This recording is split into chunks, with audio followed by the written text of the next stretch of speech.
L'explication, la voici. Ça, les figues, c'est chez nous. Ça, c'est de l'importation. Ça, c'est de l'importation.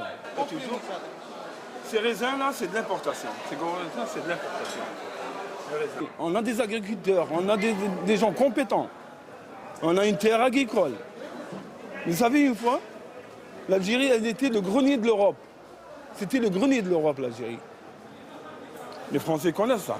Et pourquoi ça ne l'est plus aujourd'hui? Il n'y a que du béton. Hein. Ils ont tout bétonné, ouais. L'Algérie, riche de son pétrole et de son gaz, a délaissé la production agricole. Résultat, les caisses de l'État sont pleines, mais les Algériens payent toujours plus cher pour se nourrir. On est riche, mais on est pauvre. Les deux à la fois. Il y a une grande majorité qui souffre.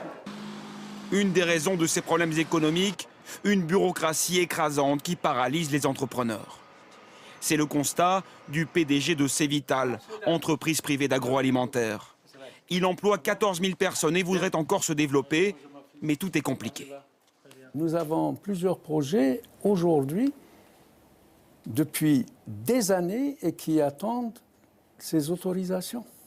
Et c'est des projets qui peuvent créer des milliers d'emplois et faire passer notre pays du stade d'importateur au stade d'exportateur. C'est un problème de gouvernance. Et ce qu'il entend par gouvernance, c'est en réalité la corruption endémique dans le pays. Mais cette économie à sens unique, certains en profitent. Des quartiers très chics fleurissent sur les hauteurs d'Alger et attirent de grandes marques européennes. Un pays à deux vitesses.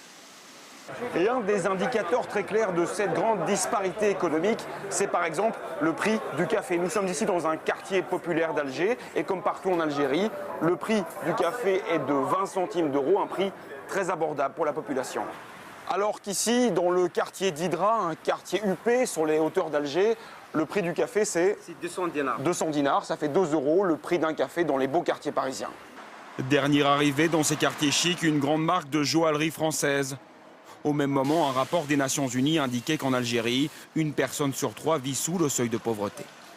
L'environnement, avec cette alerte aux États-Unis sur une conséquence directe, semble-t-il, du réchauffement des températures et de la déforestation. Une nouvelle infection est en pleine expansion, la borréliose de Lyme, consécutive à la multiplication des tiques, ces petits insectes qui se glissent sous la peau.